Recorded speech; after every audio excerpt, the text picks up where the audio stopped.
Irmãos, nesse momento eu queria apresentar a jovem que vai dividir nesse momento a mensagem conosco. O nome dela é Lanai, está certo, né? Eu já pedi para ela se está certo, realmente está.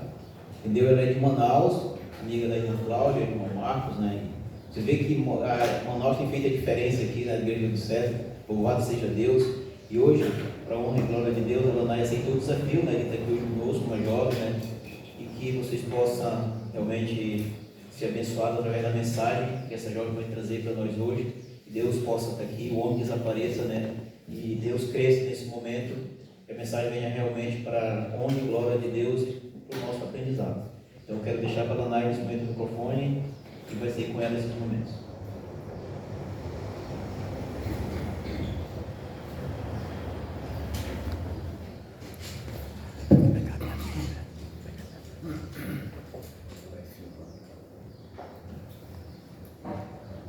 O homem, nos primórdios da humanidade, quando Deus criou o mundo, Ele criou ele à imagem e semelhança de Deus. Ele era, portanto, perfeito, ele não tinha impurezas.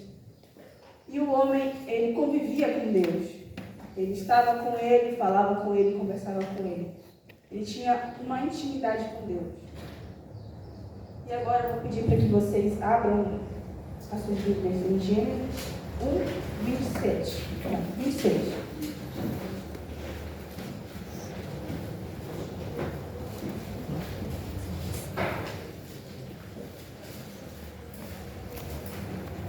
Antes de começarmos a ler a passagem, vamos orar. Senhor, muito obrigado por mais um dia que estamos aqui. Muito obrigado, Deus, por ter me dado essa oportunidade de pregar. Por favor, Deus, que consigamos entender a Tua palavra, que consigamos ler a Bíblia e que o Senhor nos abençoe. É isso que eu te peço, no Teu santo nome. Amém. Amém. Amém. Em Gênesis 1:26 diz: Também disse Deus: façamos o homem à nossa imagem, conforme a nossa semelhança. Tenha ele domínio sobre os peixes do mar, sobre as aves do céu, sobre os animais domésticos, sobre toda a terra e sobre todos os répteis que rastejam pela terra. Quando Deus diz que nós fomos feitos à sua imagem e semelhança, não é somente ao fato de termos as suas características físicas, mas também por estarmos junto dele, temos pureza. Deus é um ser puro. Deus é um ser que não há igual. Portanto, é o que eleva a qualidade de divindade. Mas o homem, por ser a sua criatura, ele tinha o privilégio de não conhecer a maldade, de não conhecer todas as atrocidades que nós conhecemos hoje. E com o decorrer do tempo, o homem foi se corrompendo. E é por isso que hoje eu vou falar sobre a corrupção do homem.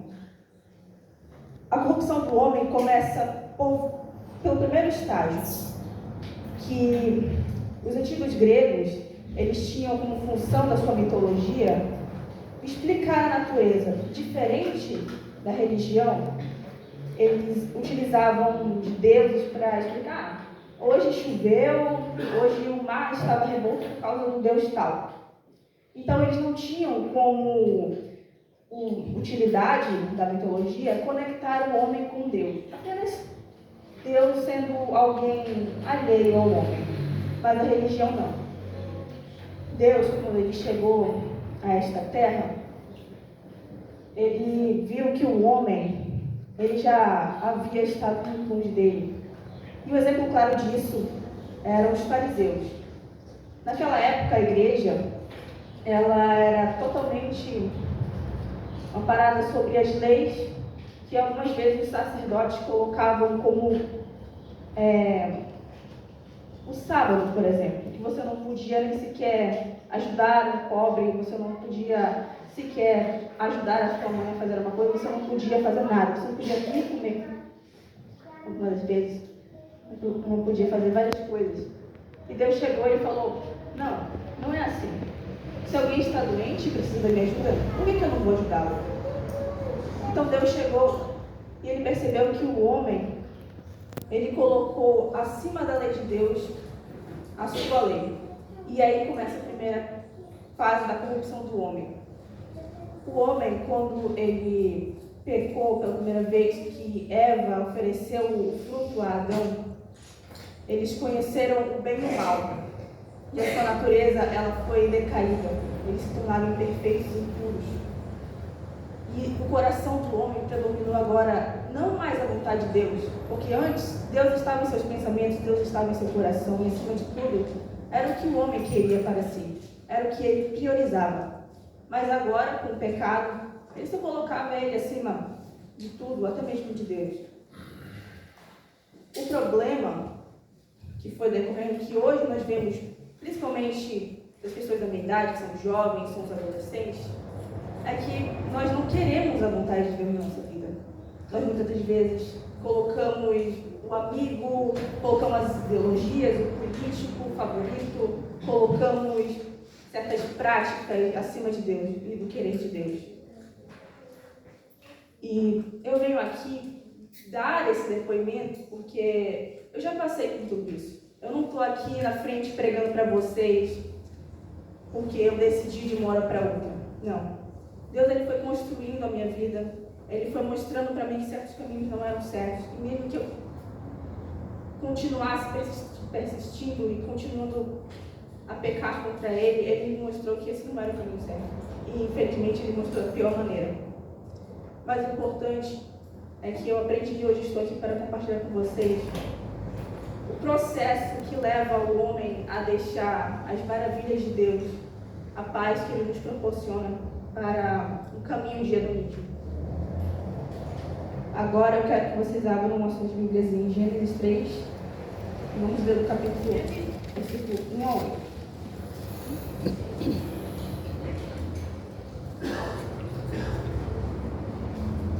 Todos acharam? Sim. Mas a serpente, mais sagaz que todos os animais selváticos que o Senhor Deus tinha feito, disse à mulher: é assim que Deus disse: não comereis de toda a árvore do jardim? Respondeu-lhe a mulher: do fruto das árvores do jardim podemos comer, mas do fruto da árvore que está no meio do jardim, disse Deus, dele não comereis, nem nele tocareis, para que não morrais. Então a serpente disse à mulher: é certo que não vereis, porque Deus sabe que no dia em que ele comerdes, se vos abrirão os olhos, e como Deus sereis, conhecedores do bem e do mal. Vendo a mulher que a árvore era boa para se comer, agradável aos olhos, e a árvore desejável para dar entendimento, tomou-lhe do fruto e comeu, e deu também ao marido, e ele comeu. Abriram-se então os olhos de ambos, e percebendo que estavam nus, cozeram folhas de figueira e fizeram cintas para si.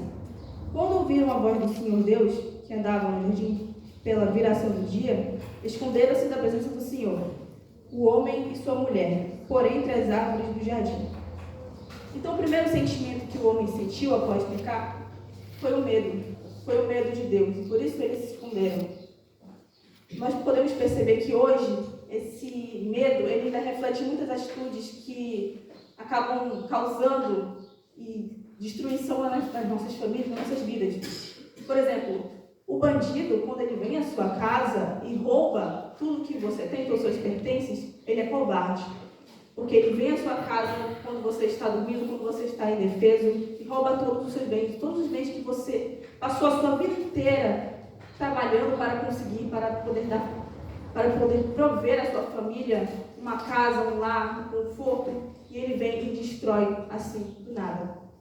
E não somente o ladrão vem, mas também vem por outros caminhos, por outros meios, também motivados pelo medo, pela covardia.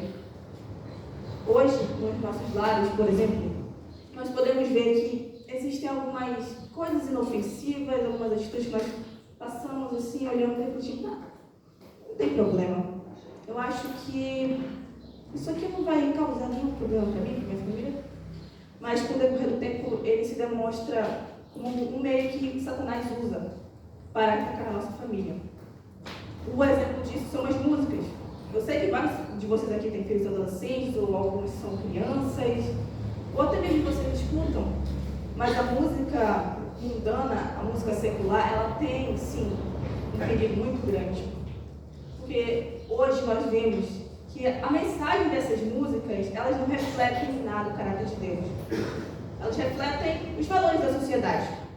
E como vocês bem sabem, os valores da sociedade que nós vivemos hoje, nós relativizamos tudo que é bom e falamos, não, tudo bem se eu trair, tudo bem se eu não for fiel à minha esposa, tudo bem se eu for invejoso e fizer mal ao meu amigo, tudo bem se eu não tenho respeito nem pelos meus pais, eu não tenho respeito à autoridade deles. Isso começa desde as músicas mundanas, desde as amizades que você tem. Eu não estou falando aqui para você privar o seu filho de fazer tais coisas, mas você eduque. Porque eu sei muito bem que, eu não sou mãe, mas eu sei muito bem que uma criança, quando ela não é bem educada, quando ela não tem de fato uma raiz de relacionamento com seus pais, ela vai se deixar levar por qualquer coisa, qualquer pessoa que venha falar a ela que alguma coisa é boa. Se ela não for devidamente educada nos princípios de Deus, e ela não estiver em seu coração, então nada adianta você culpar ou terceirizar a culpa, porque no final Deus vai cobrar dos pais sobre a santidade, sobre a espiritualidade de seus filhos e os caminhos que eles tomaram. Ele não vai ir no influenciador, não vai no político que diz para sua filha ser feminista ou comunista. Ele vai falar para você: por que você não colocou, você não educou seus filhos nos meus caminhos? Você não se preocuparia com seus filhos em deixá-los crescer e eles entrarem na sociedade, entrarem na faculdade, entrarem no trabalho? Você não se preocuparia com eles se você educasse eles devidamente? Porque quando você tem as bases do seu coração, você não se desvia do caminho de Deus. E hoje você pode ver o reflexo disso nas crianças. É claro que eu não vou generalizar aqui o caso, mas vocês percebem que existem muitas crianças que elas já falam palavrão, que elas não respeitam os pais, que essas crianças elas não cultivam valores, elas não cultivam bondade no seu coração, nos seus atos. Elas não gostam de ir para a igreja, elas sentam ali, elas dormem, elas não prestam atenção. Qualquer coisa que tiver ali distraindo elas é mais importante do que ouvir o que o pregador está ouvindo, do que ouvir o que a professora da escolinha está ensinando. E Deus diz que as crianças é o reino dos céus. Então, como está o reino dos céus que Ele delegou a vocês a missão de educar?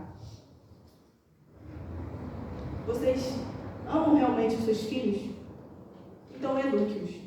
Às vezes a gente tem que ser duro, às vezes a gente tem que ser rígido. Eu demorei para entender isso dos meus pais, mas hoje eu entendo que eles estavam só me protegendo. E que eu não teria sofrido tanto na minha vida se eu tivesse escutado eles.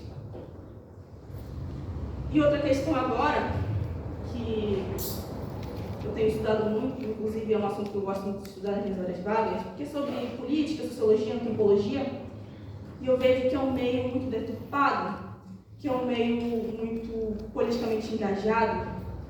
E muitas vezes, algumas coisas, algumas ideias que nós apoiamos, elas não vão de frente com a palavra de Deus. Elas pregam certas visões de mundo, certos fundamentos que vão contra o que Deus dita para nós. Uma vida boa, uma vida feliz. Eu vejo que hoje muitos jovens, quando eles saem do ensino médio e entram na faculdade, inclusive eu tranquei a minha faculdade no começo do ano, mas eu pude perceber que ali os jovens eles relativizam a palavra de Deus. Eles pegam e falam: não, mas Deus não quis dizer isso. Você pode interpretar dessa outra maneira. Talvez a gente tenha que mudar a palavra de Deus. Você não acha que ela é muito machista? Você não acha que ela é muito preconceituosa? É a palavra de Deus. E às vezes os próprios jovens da nossa igreja relativizam isso. Às vezes a gente quer colocar a nossa vontade acima da vontade de Deus e a gente acaba querendo desconfigurar o que Deus quis dar a gente, as instruções que Deus deu a nós para que possamos ter uma vida boa. Então hoje você pode ver que as crianças, os adolescentes, eles não têm um intelecto, eles não têm uma coordenação lógica bem feita, bem estabilizada. Eles são jovens confusos, eles não sabem o que querem da vida. Eles estão depressivos, eles estão distantes de Deus. E cada vez mais eles não sabem o que eles são, de onde vieram, qual é o valor deles. Porque o mundo está ensinando que o valor deles talvez não seja nada. Está ensinando as jovens mulheres a se rebaixar a um nível que elas não sejam honradas. O mundo está ensinando as mulheres a serem vulgares, a serem baixas, acharem que elas podem se empoderar, que elas podem ter todo o poder do mundo, mas Deus chega e diz: você tem que renunciar a si mesmo. Porque de você não tem, sabe? Falando que você é miserável, você é um pecador. E eu morri por você. Eu dei minha vida por você. Eu amo você. Por que você quer se empoderar de você mesmo? Você diz que, eu não preciso de ninguém, eu sou independente. Independente de quem? Você sabe como é ser independente? Você, por acaso, valoriza o trabalho dos seus pais? Você valoriza o trabalho da sua empregada? Você valoriza os seus amigos? Você não valoriza porque sem eles, quando você se enche de si, você fica sozinho. Quando você se enche de si, você fica sem Deus. E é isso que o mundo está ensinando às mulheres. E infelizmente aos homens, está os feminilizando. Os homens hoje, não todos, é claro, mas os que estão no mundo, os que seguem o mundo, eles são covardes. Você pode ver, por exemplo, que muitos casamentos hoje acabam. Você sequer consegue arranjar um bom companheiro, porque ele não tem nenhum dever para com você, ele não toma nenhum dever para com você. Ele não quer ser provedor do lar, ele não quer ser aquele que batalha, que protege a sua família, a sua esposa, tanto moralmente como fisicamente. Os homens de hoje, eles não querem saber de compromisso nenhum, eles não querem saber de ser homens. Homens que Deus disse para eles serem. Os homens hoje são fracos. Os homens hoje usam cropped, usam maquiagem. É esse homem moderno que Deus quis para nós? Não. E é por isso que a nossa sociedade está frágil. A nossa sociedade não sabe o que quer, a nossa sociedade não tem família, a nossa sociedade hoje, a família pode ser de um homem, ou uma mulher. Ou eu posso adotar um gato, tudo bem, é uma família também. Então, esses conceitos, eles são relativizados também. Não há nada objetivo neste século. Tudo pode ser o que eu quiser, na hora que eu quiser. E eu posso adaptar a Bíblia à minha vontade. É essa vontade, então, que você quer para a sua vida, que te destrói? Porque você acha que tem liberdade, mas você não sabe o que é liberdade. A liberdade é um momento que você tem controle de si, e tem controle totalmente das suas vontades, que muitas das vezes te prendem. E eu posso dar um exemplo muito triste de algumas amigas minhas. Eu estudava num internato adventista, no Paraná, e ali eu tive um encontro muito forte com Deus. E eu lembro que eu fiz ali vários amigos, e todos ali participavam da igreja, todos cantavam. As meninas, algumas amigas minhas, todas elas estavam ali cantando, passando a lição, tinham o culto da manhã. Mas depois que começamos a faculdade, eu percebi que elas mostraram a face que talvez elas escondessem ali, que talvez elas não mostrassem. Elas foram para lugares que não as honram, para lugares que rebaixam a sua qualidade como ser humano. Elas começaram a frequentar bares, começaram a beber, começaram a andar com pessoas que não são da igreja, que eles levavam para lugares ruins. E eu fiquei muito triste com isso, porque eu percebi que a fé delas era muito vazia, era muito fraca. Isso é consequência dos nossos dias.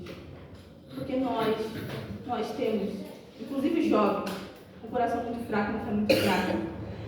Nós viemos à igreja só para ouvir o pregador falar alguma coisa.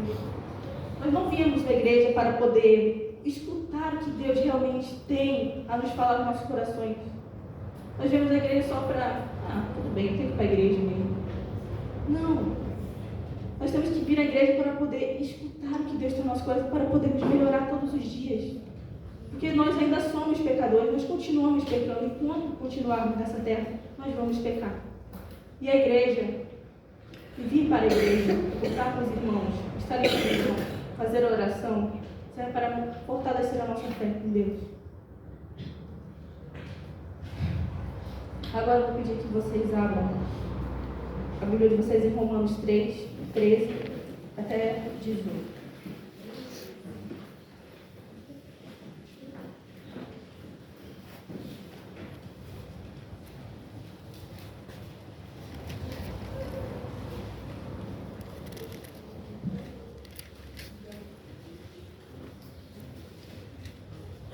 Todos acharam?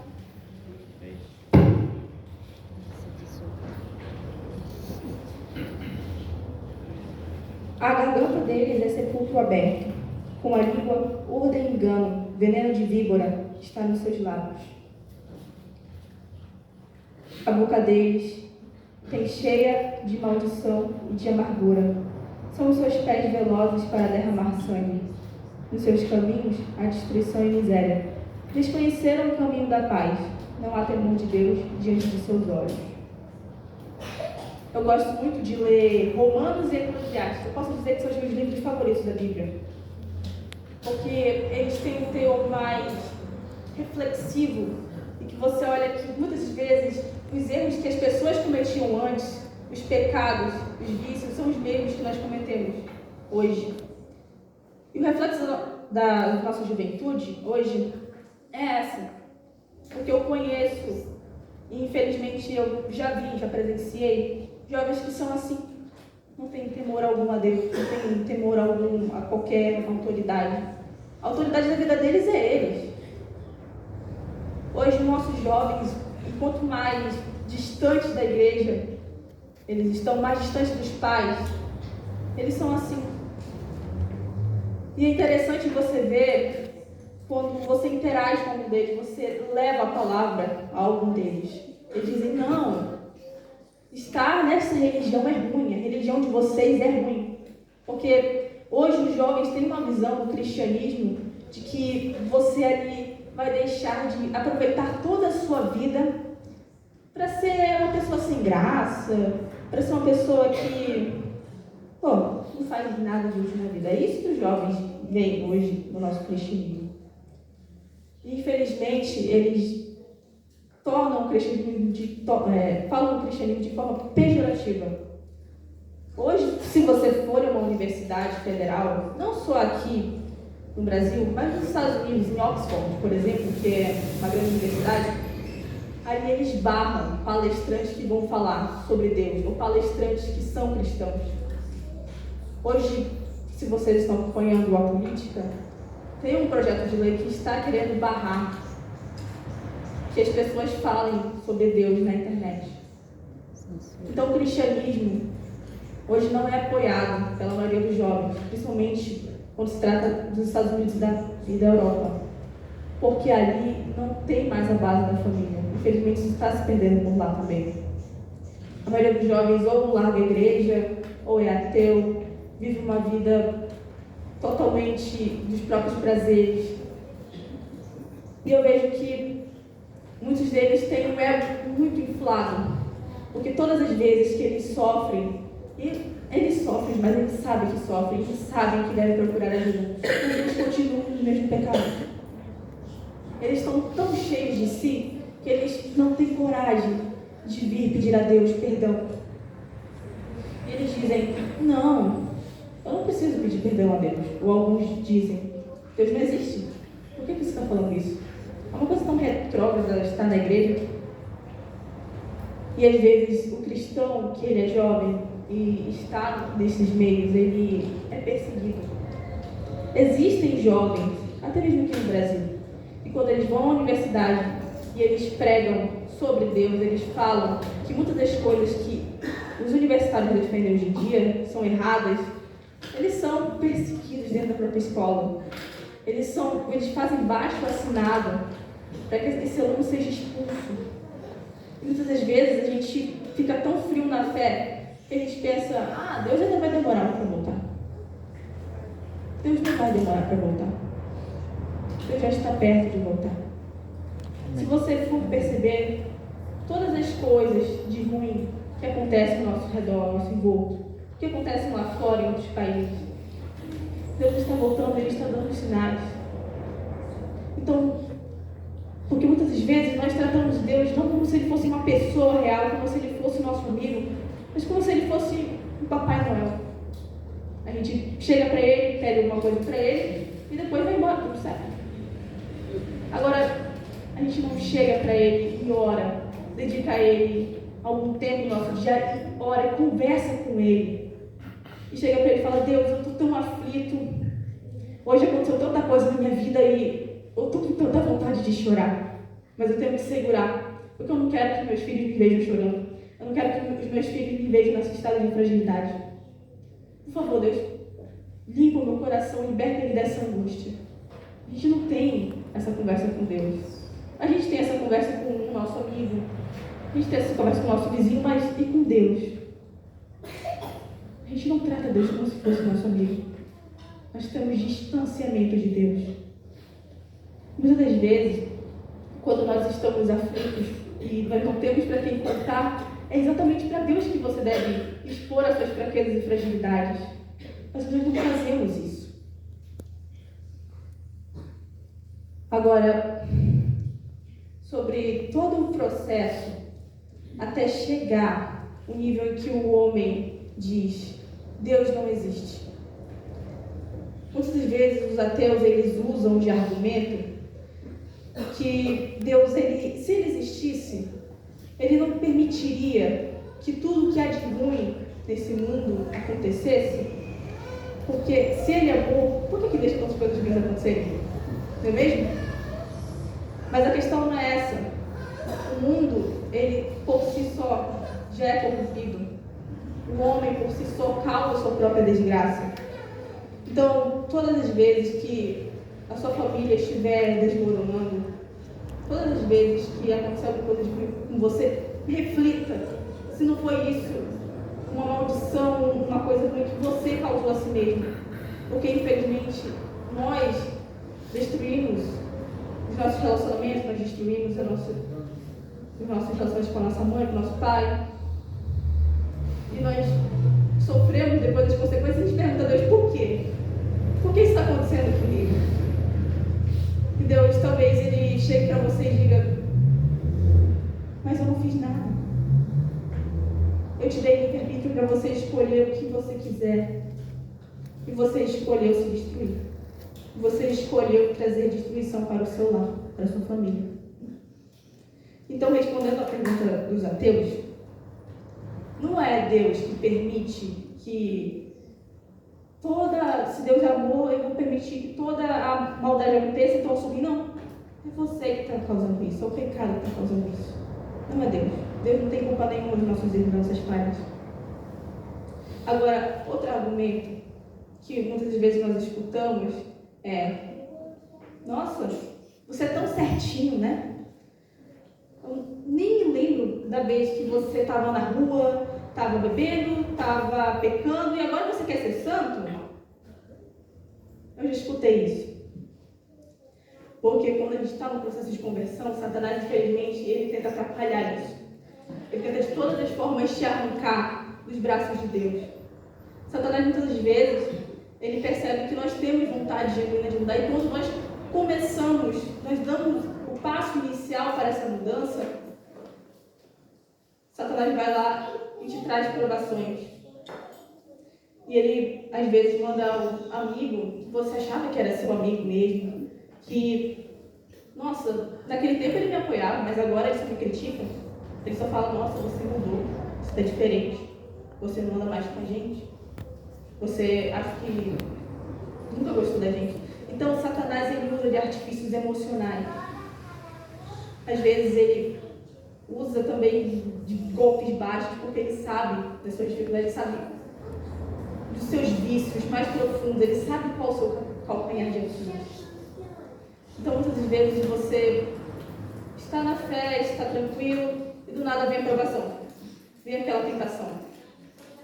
E alguém te oferece uma bebida, te oferece droga, te oferece alguma coisa, e você fica assim, mas não tem ninguém olhando. Acho que não tem nenhum mal fazer isso. E é aí que Satanás pega você. Quando você está em estado de fragilidade, Satanás utiliza disso para poder trazer você de volta, para arrastar você de volta. E é por isso que muitas vezes alguns nossos irmãos eles têm dificuldade para voltar. Muitas vezes a gente perde os nossos parentes para isso. Eu lembro que um primo meu, ele acabou se suicidando porque estava envolvido com drogas, e então ele começou a beber, não conseguiu pagar, ele se enforcou, ele se matou. Eu fico pensando na minha tia, porque todos nós somos adventistas da minha família, e nós sabemos o que acontece quando alguém se suicida. E é um peso muito grande para uma mãe saber que ela não vai encontrar o seu filho no céu. A minha tia, hoje ela conseguiu superar isso, mas eu fico pensando que tem um grande pesar no coração dela. Porque nós não conseguimos, mesmo como família adventista, trazer ele para a igreja, tirar ele das drogas. E agora ele está condenado. Eu fico pensando o que eu estou fazendo para trazer os meus irmãos para a igreja, para trazer aqueles que às vezes eu julgo, não tem solução, não tem esperança para esse cara, olha para ele. Tem solução, tem esperança, mas muitas vezes nós decidimos ignorar, nós decidimos seguir com a nossa vida, centrar com nossas vidas e não olhar para o próximo. A gente pensa muito na gente muitas das vezes. Isso é um reflexo do nosso egocentrismo, do nosso tempo. Porque o nosso irmão está lá, ele está sofrendo, a gente sabe disso, a gente não ajuda. Eu fico pensando o que Deus pensa de nós. Porque nada adianta a gente pensar, mas se eu fizer isso, o que o irmão da igreja vai pensar? O que o meu amigo vai pensar? O que minha família vai pensar? O que Deus pensa de você? Porque no final das contas é só isso que interessa. O que Deus pensa das suas atitudes, das suas ações? Porque nada adianta você vir à igreja e falar que segue a Deus, que prega, que quer seguir o amor de Deus, se na prática não reflete as suas palavras. Então o que é invalidado aqui é as suas palavras, não as suas ações. Porque as suas ações não tem como mudar. Então todas as vezes que você pensar, hoje eu acho que eu não quero ir para a igreja. Hoje eu acho que eu não vou fazer o culto, eu não vou orar. Satanás está lá. Ele sabe que você está enfraquecendo cada dia mais. Todas as vezes que você tomar essa decisão, todas as vezes que as suas ações não condizem com o que Deus planejou para você, com o que Deus disse para você fazer. Então, no juízo final, o que Deus vai falar para você? Será que vai valer a pena você vir para a igreja todos os dias, orar, falar com Deus, mas as suas ações não refletirem isso? O que Ele vai falar para você no final? Você tem medo de falar que Ele chega para você, afaste-se de mim, eu não te conheço? Você tem medo dele chegar para falar para você e repugnar você, querer que você fique longe dele, porque você passou a vida inteira na igreja, mas não entregou nada com as suas ações. Então, da próxima vez que você for fazer qualquer coisa, que você pensar, eu acho que não vou fazer a lição hoje, eu acho que não vou orar, pense que Satanás está ali do lado, comemorando, porque você começou a enfraquecer na fé.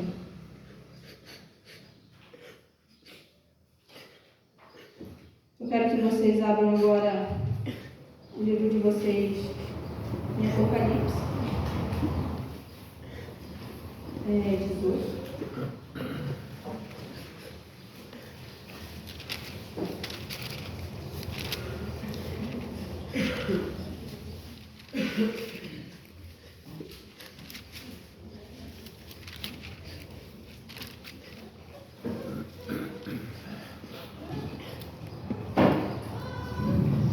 Todos acharam?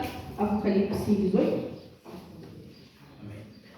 Depois destas coisas, vi descer do céu outro anjo. Tinha uma grande autoridade, e a terra se iluminou com sua glória. Então exclamou com potente voz, dizendo: Caiu, caiu a grande Babilônia, se tornou morada de demônios. Ouviu de todas as espécies de espíritos imundos e esconderijos de todo gênero de ave imunda e detestável. Pois todas as nações têm bebido do vinho, do furor, da sua prostituição. Com ela se prostituíram os reis da terra. Também os mercadores da terra se enriqueceram à custa de sua luxúria. Ouvi do céu a voz, dizendo: Retirai-vos dela, povo meu, para não seres cúmplices em seus pecados e para não participardes dos seus flagelos. Porque os seus pecados se acumularam até ao céu, e Deus se lembrou dos atos iníquos que ela praticou. Dai-lhe em retribuição, como também ela retribuiu. Pagai-lhe em dobro segundo as suas obras. E no cálice em que ela misturou bebida, misturai dobrado para ela. Apocalipse é um livro interessante porque, por mais que não dê exatamente em detalhes o que vai acontecer e explique tudo, mas ela dá vislumbre do que será a volta de Cristo.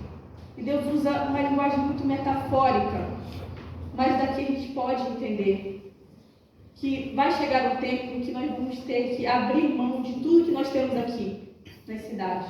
E vamos ter que sair desses lugares porque, infelizmente, aconteceram coisas ruins. E eu fico pensando, será que eu sou tão materialista, eu sou tão apegado às minhas coisas, ao que eu tenho, que eu vou ser capaz de não ir, que eu vou ser capaz de me apegar mais a uma coisa do que a Deus, a me pegar a algo que é passageiro, algo que é eterno? Porque a gente pensa assim, não vou fazer isso, eu tenho certeza que eu não vou fazer isso. Será? Será que a gente realmente não ama demais as nossas coisas? Porque eu entendo que Deus nos delegou a nós um dever de conseguirmos todo o nosso sustento, o nosso suor. E a gente às vezes pensa, eu batalhei muito para isso, eu batalhei muito para conseguir essa casa, esse celular, esse sapato, essa bolsa. E quando o juízo final vier, eu vou olhar para minha bolsa, para o meu sapato, para o meu carro, eu vou falar, não vale tanto a pena. Porque esse é o perigo dos nossos tempos. Antes, quando os cristãos eram perseguidos, eles não tinham toda essa tecnologia, todo esse conforto. Mas hoje nós temos. E pode ser muito difícil deixar tudo que você conquistou a vida inteira, que você batalhou, você deixar ali.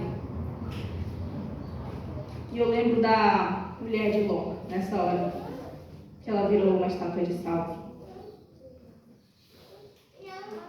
Eu sei que você não vai literalmente virar uma estátua de sal, mas você vai perder a eternidade, você vai perder o que Cristo preparou para você. E para finalizar, eu queria fazer um apelo a vocês.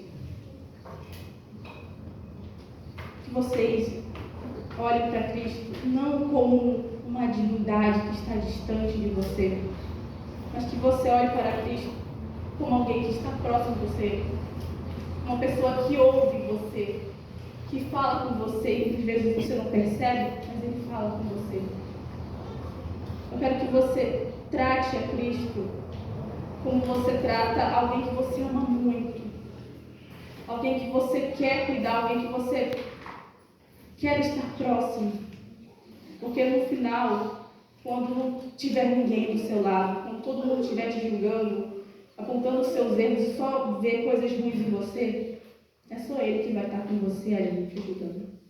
Porque eu sei disso. Eu sei que na minha vida toda eu só posso contar com Deus. Porque talvez você não vá receber apoio do seu pai ou da sua mãe, ou dos seus parentes.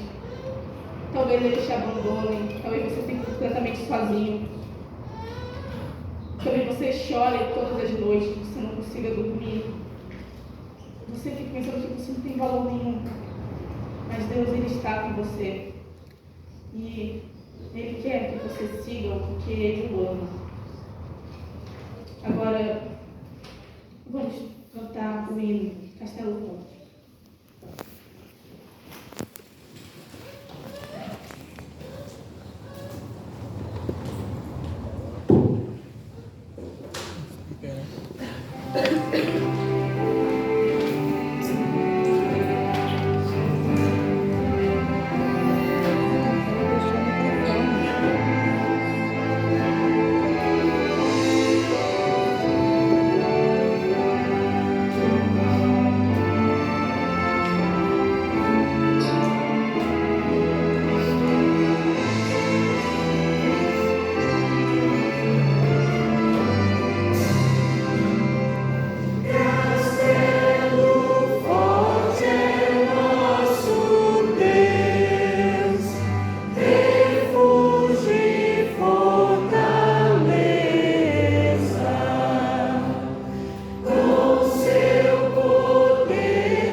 Vamos curvar as nossas frontes e orar a Deus.